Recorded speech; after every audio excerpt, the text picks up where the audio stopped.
Bienvenidos. Un ¿Qué placer. tal? Gracias por la invitación.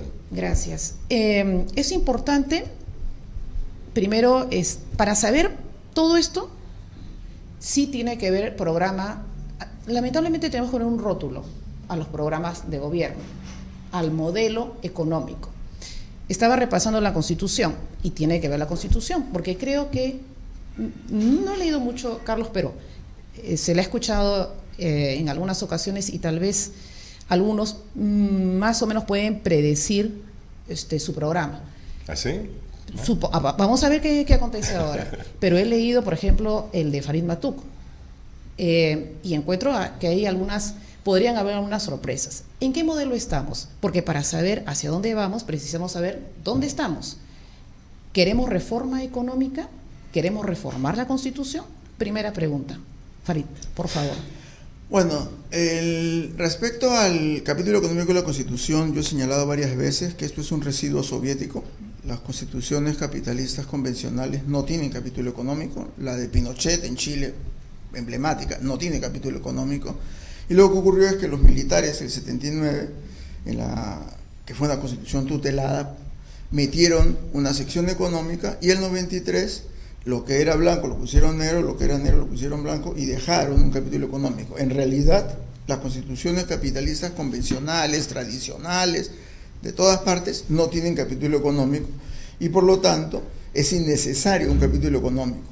Que deben haber leyes en torno a la economía, seguro que deben haber leyes, en todas partes hay leyes, pero meterlo en un capítulo económico es una tradición soviética que creo que debemos abandonar. Correcto. Carlos, ¿precisamos de una reforma económica? ¿Precisamos de una reforma en la Constitución? Mira, independientemente de que si estén contenidas en un capítulo económico, ¿no?, que al final es simplemente forma de presentación, yo no creo que sea inspiración soviética, menos todavía, en el caso de una constitución que nació en medio del fujimorismo, ¿no? O sea, no lo veo así. Pero independientemente de eso, creo que lo importante es qué conceptos incluye ese capítulo económico que deberían ser permanentes debido a que han tenido un efecto positivo sobre el desarrollo del país. El primero de ellos, evidentemente, la independencia del Banco Central. Nosotros hemos tenido una larga tradición inflacionaria por el papel de sometimiento que tenía el Banco Central ante el Ministerio de Economía y Finanzas. O sea, esas épocas en las que bastaba una llamada del ministro de Economía para que el Banco Central soltara dinero, billetes, no, tiene que quedar definitivamente en el pasado. Y el segundo gran punto, creo yo, es el papel subsidiario del Estado. Evidentemente nosotros tenemos una economía imperfecta, tenemos una economía social de mercado que tiene poco de mercado y tiene poco de social. Pero sí. Coincidimos, pregunto, con el marco de la Constitución, tener una economía social de mercado. Bueno, yo creo profundamente en eso. No debe estar en la Constitución, esas cosas no están en las constituciones capitalistas. Mi punto es que aquí hay una creencia, hay una mitología respecto al capítulo económico. Lo pongo de otra manera. Si Alan García es elegido en el 85, con la Constitución del 93 hace una hiperinflación. ¿Cómo? Secuestro al Banco Central, que lo puedo hacer, porque tengo mayoría en el Congreso. Obligo con una reglamentación del BCR que las AFP regresen todo su dinero al extranjero, le meto bonos del Ministerio de Economía y Finanzas, doy una legislación en el Banco Central que prohíbo los depósitos bancarios en dólares y genero una hiperinflación en Perú. O sea, el capítulo económico es garantía de nada, es un fantoche, no es garantía de nada. Entonces, aquí... ¿Es lo mismo que piensa Carlos? Pero para nada, no podría estar. Yo creo que lo he sido bastante claro. El Banco Central de Reserva, he leído lo más reciente. En el año 2019 la inflación 1,9%, de acuerdo a la última encuesta y me imagino que ustedes han revisado también lo del BCR, ¿no? De acuerdo a una última encuesta a empresarios, se ve optimismo y expectativas en economía, en el sector que cada uno trabaja, en la situación de la empresa, en la demanda de sus productos, más bien en la contratación de personal a corto plazo. En 3 meses no la ve muy bien, pero por un punto apenas, ¿no? Tomando en consideración 50, ellos tienen 49, pero un año les va bien. El valor de las exportaciones no tradicionales acumuló un incremento de 4.4% a noviembre de 2019. Y las RIN, las reservas internacionales, están bien.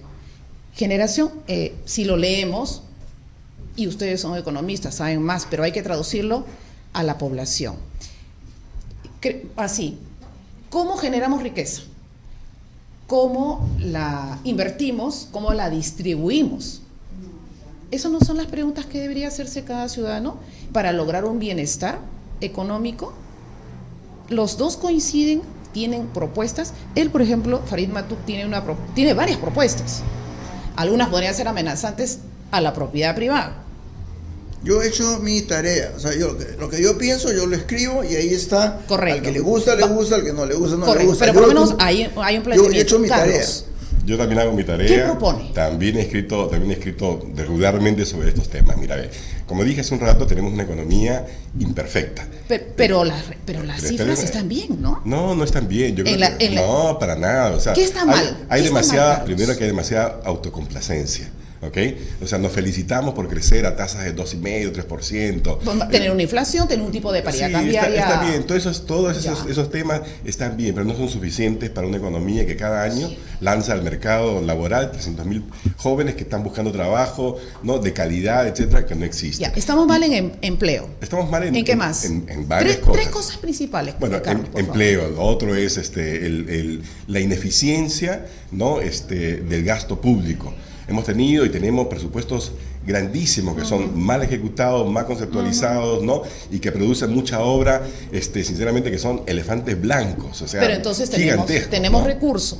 Tenemos recursos, ese es un claro tema que sí. distinto. Hay que saber cómo emplearlo y mal, tener a las personas. Pero está mal, porque está mal. Claro, pero no es la generación. No, pero es que de manera sistemática. O sea, de manera sistemática utilizamos mal esos recursos. ¿Y el tercer problema? Mira, el tercer problema es que tenemos una economía, como dije yo, capitalista imperfecta, donde estamos dominados realmente por monopolios y oligopolios, ¿no? Que no tienen como contrapeso regulación efectiva, supervisión eficiente, ¿no?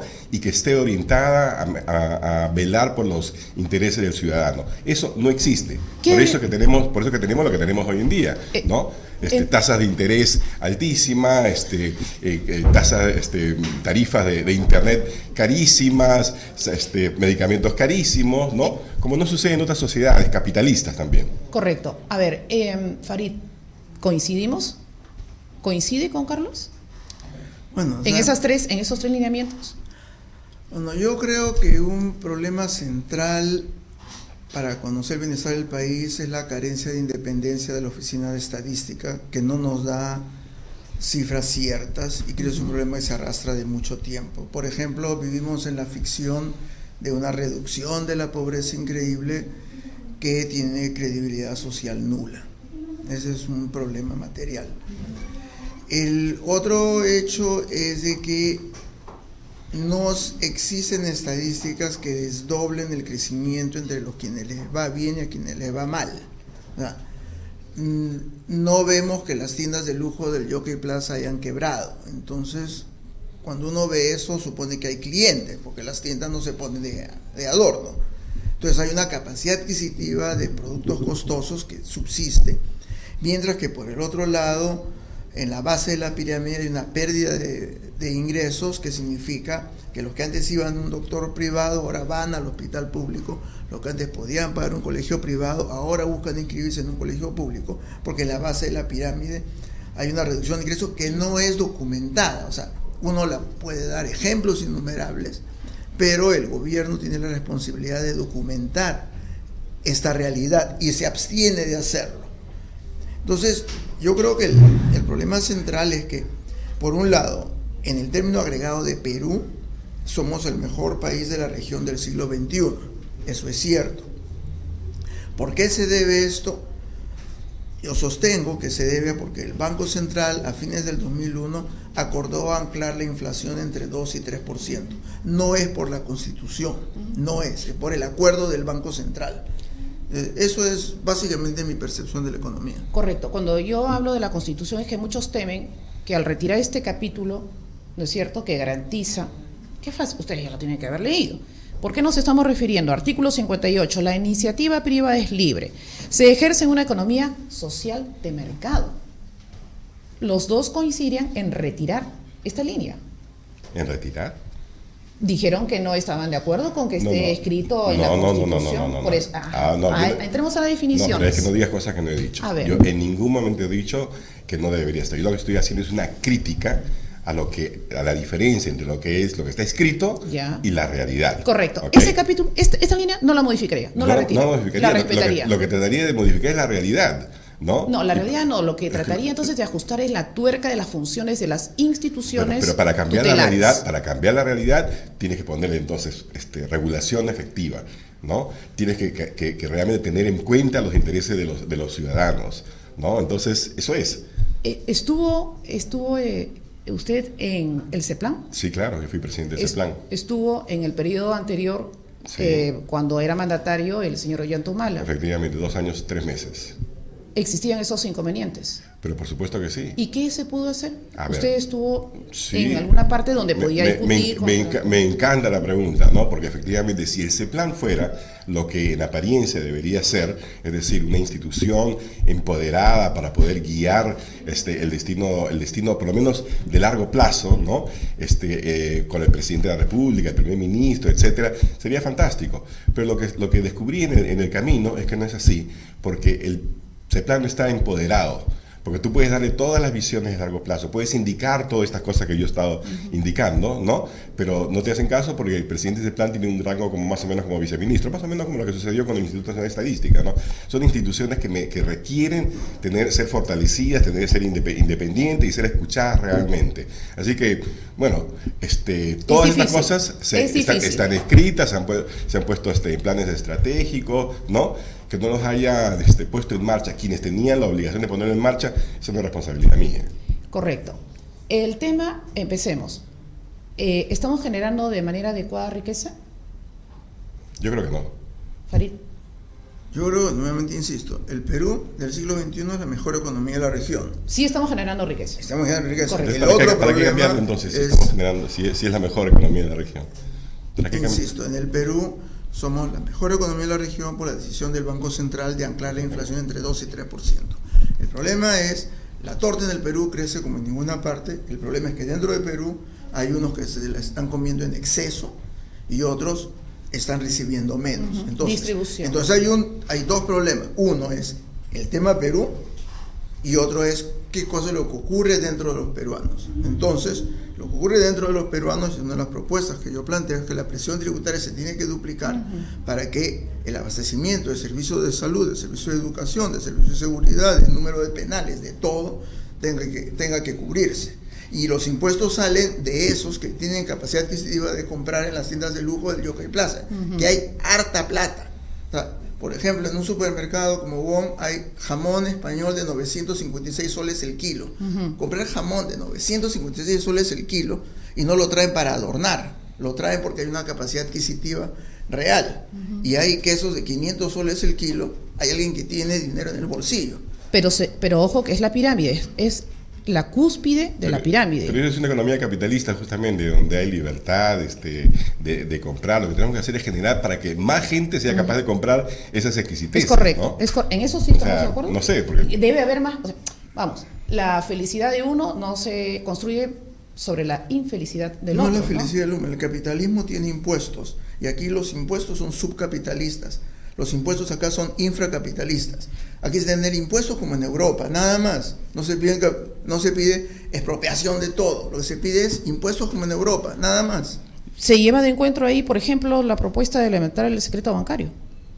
Y para eso sí, y la Constitución, por acá se me ha extraviado el tema, garantiza la privacidad. sí, pero el tema impositivo, por ejemplo, ¿no? Allí yo le doy toda la razón a ¿También Farid. se tiene que levantar el secreto bancario? No, para que ¿por qué no me dejas hablar Okay, un ratito? bien, vamos. Le doy la razón en qué sentido. En el sentido de que la verdad es que recolectamos muy poco impuesto. 14%, 15% del total del PBI es muy poco. El promedio latinoamericano es 23%, en los países de la OSD a que nosotros aspiramos es entre 35 y 40% o más, ¿no? Entonces definitivamente con 14, 15% no lo podemos hacer mucho. Pero claro, tenemos un pequeño problema. Tenemos 70% de informalidad de la economía. Entonces, que es la que está claro, moviendo entonces, nuestra economía. la idea solamente de cargarle al que ya paga, ¿no? Es una idea extraviada, porque lo único que hace es fomentar justamente que aumente todo ese tipo de informalidad. Lo que tenemos que hacer, fíjate, creo yo, es, por un lado, ayudar a que las empresas y los individuos, ¿no? puedan actuar en materia económica en la formalidad y puedan crecer y desarrollarse en la formalidad, ¿no? Y por otro lado también tener, autoridad para exigirle a los informales que también contribuyan. ¿Y cómo lograría, Carlos, que él se ha hecho su tarea?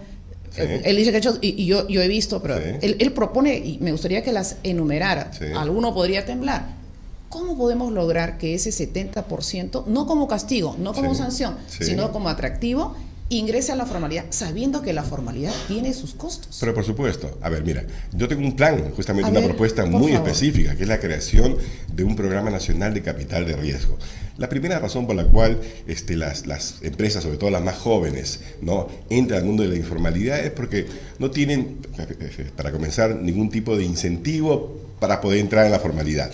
El programa que yo propongo, ¿no?, implica la creación de un sistema administrativo que permita que desde el primer día una empresa, un muchacho, un grupo de gente que tenga una idea de negocio, ¿no?, pueda registrarse en la SUNAT, en su RUC, y se pueda registrar también su propiedad intelectual en Indecopi, y que eso le permite entonces acceder al programa. El programa es como el que existen en otras partes del mundo, economías capitalistas, donde existe una autoridad de administración de pequeños negocios, por el cual un buen plan de negocio se puede convertir en un buen negocio, ¿no?, a través de proveerles de capital de riesgo, algo que debería haberse hecho a través de COFIDE. Pero que COFIDE no lo ha hecho porque esa plata la ha dedicado a prestársela a Minera Israel, o de Brecht, Graña y Montero, etcétera, ¿no?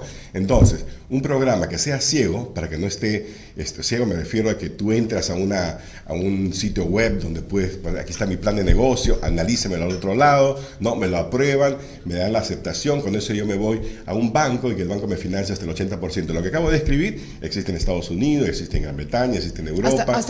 Hasta que atraviesa inconvenientes y ahora va a ir No, pero tiene un sistema escalonado además también. Iba en lo siguiente, hasta que llegue a un tema simple, sencillo, que todas las pymes en algún momento tienen que haberla pasado. Tiene que emitir su factura, tiene que pagar, y usted sabe que no necesariamente el programa se lo pagan después de 30 días. Ese es otro y tema, tiene que adelantar. Ese es el pago del impuesto, del IGB, del famoso IGB. Eso también tenía que salir, pues. ¿Qué propuesta hay entonces? A ver, el mío no es una propuesta pues económica, no estoy postulando a presidente de la República. Yo sé que no es ejecutivo, pero hay que tener en consideración lo siguiente, Carlos. Sí. Este Congreso, los integrantes al Congreso de la República en este periodo, que es corto, va a sentar las bases de lo que va a venir el próximo. Por supuesto. Entonces, así como que, ya no importa. No importa. Tú me has preguntado a mí por propuestas específicas, te acabo de dar una. Tú me levantas otro tema y yo estoy coligiendo porque sí es importante señalar hoy. Entonces sí me preocupa el tema del IGB. Claro. Porque todos los que en algún momento hemos tenido empresas sabemos perfectamente cómo hemos tenido. Yo tengo empresa y financio al Estado anticipadamente, y eso me parece mal. Ahí? Eso hay que cambiarlo, pues eso es MEF.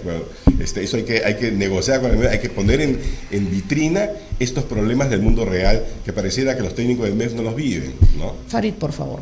Sí, bueno, aquí esta emisora está en la Avenida Canadá. Avenida Canadá hay harto vendedor en toda Avenida Canadá. Aquí en Parinacochas hay harto vendedor. Esta gente está sentada encima de 100.000, 200.000, 300.000 soles y no pagan impuestos. Entonces, tienen RUC, seguro tienen RUC. Eso de ampliar la base tributaria es un mito, porque RUC ya tienen. O sea, lo que pasa es que no cobran nada. El que tiene más allá un canchón en el Porvenir, donde todos los recicladores de Lima van y le traen su mercadería, le pagan efectivo 50, 100 soles, el que llega con su carretilla que ha trabajado 12 horas al día. Y después viene un trader internacional, le compra toda la chatarra, le da 50.000, 100.000 dólares de efectivo, y eso no está bancarizado. Entonces, lo que queremos tener es, como en Europa, que la SUNAT tiene acceso al secreto bancario. Porque el de acá, el que está en la Avenida Canadá, ni el que tiene el canchón en el Porvenir, duerme sobre esos 100.000 dólares. Los tiene metidos en el banco. Pues si duerme, lo matan en el acto. Entonces, lo que se necesita es lo estándar, es lo tradicional. La autoridad tributaria tiene acceso al secreto bancario, entonces ve un desbalance patrimonial. Tanto edificio nuevo aquí en Santa Catalina que se están construyendo, la gente va y lo compra. ¿De dónde lo compra? La SUNAT debería tener capacidad de detectar un desbalance patrimonial. Farid, pero actualmente hay otro marco, y lo tenía anotado por acá, y he corroborado la información, por si acaso alguna cosa haya cambiado en nuestra patria, pero sabemos que toda transacción financiera se realiza en las entidades bancarias o financieras, etcétera, Y sabemos que eso pasa a la unidad de inteligencia. Es decir, a partir de un monto tiene que reportarlo. A la Y unidad de ahí inteligencia financiera de la así es, SBS, no a así SUNAT. es, pero cruza pues No es que no, la ley no le permite. entrega. La ley y los dos están de acuerdo la con UIF, que sí debe... La UIF es SBS, Superintendencia de Banco y Así Seguro, es, es para así prevenir es, lavado de dinero. así es. Entonces, el que está aquí en la Avenida del Canadá no hace lavado de dinero, hace evasión tributaria. O sea, vende lo que vende, el que está en Perenacocha vende lo que vende y después se compra un apartamento en Santa Catalina para trabajar cerca. ¿Está de acuerdo? No, a mí me preocupa muchísimo el tema de exponer, digamos, la información privada, privilegiada de una persona, ¿no?, a un sistema como el nuestro, donde la criminalidad abunda, ¿no?, donde carambas la extorsión es casi una segunda profesión de un montón de gente que tiene algún espacio de poder, ¿no? Sinceramente me parece medio descabellado. Eso es una sociedad, digamos, policial. Puede existir eso. Yo quiero tener la libertad de poder hacer mis cosas y que no todo el mundo tenga que saber exactamente, a menos que sean ilegales. Si la ley me dice a mí que después de una transacción de $10,000 en adelante, esto va a estar sujeto a un tipo de medida, perfecto. Genial. Si por a través de un proceso que se me siga, me dice tiene que abrir las cuentas, aquí están, abiertas. Pero ¿por qué tengo que yo o tú o quien sea, ¿no?, tener todas sus cuentas abiertas, ¿no?, a riesgo de que un funcionario, mal funcionario de los muchísimos que hay, ¿no?, le pase esa información a un criminal ahí en alguna prisión, etcétera? Esa es la vida real. Entonces, yo creo que una cosa es soñar. Yo estoy de acuerdo en los objetivos de que tenemos que aumentar la base impositiva, por supuesto. Para mí, pueblos azules, pueblos rosados, son monumentos a la informalidad. O sea, es inconcebible que eso existan, ¿no?, a la vez que uno dice, oye, pero tenemos solamente 15% de presión tributaria. Correcto. Tenemos que ser más coherentes, ¿no? Yo pensaba que se iban a ir de la mano finalmente, iba a preguntar por qué mejor no hubieran postulado una tienda, pero ahí hay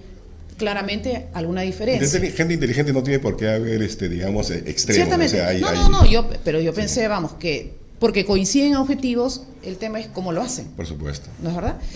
Por favor, tienen 30 segundos para agregar por qué deben votar por usted, por cada uno, ¿no?, de Farid. Bueno, y Carlos. esencialmente, más que votar por Frente Amplio, yo les pido en las dos celdas, voten por un hombre y por una mujer. Por un varón y una mujer. Sí. Creo que un objetivo, un ideal sería que el Congreso tenga paridad de la mano de los votantes. Correcto. Sí, yo Carlos. no le voy a dictar qué es lo que debe votar cómo debe decidir el votante. Yo he puesto aquí algunos puntos de vista. Perú Patria Segura es un partido relativamente nuevo, ¿no? Yo no tengo mayor experiencia en la política, sí tengo una presencia ya de 15 años de escribir artículos en gestión, de exponer mis puntos de vista, de tratar de contribuir a la sociedad en el país, enseñando, dando lo mejor de mí, ¿no? Si en el Perú estamos realmente convencidos de que necesitamos un Congreso diferente, con gente que tenga capacidad técnica, que tenga claridad de objetivos y que además tenga profundo amor por su país, yo sí les diría, mira, voten aquí por el número 9 de goleador y con la S de Perú Patria Segura. Muy bien. Han estado, y ustedes han escuchado, parte de, ¿no es verdad?, el pensamiento de cada uno de ellos. Es importante escuchar, porque eso va a afectar luego el futuro, el presente y el futuro de cada uno de nosotros. Carlos Anderson, Farid Matuk, Carlos Anderson. Les deseo mucha suerte en esta contienda electoral. Muchas gracias. Gracias.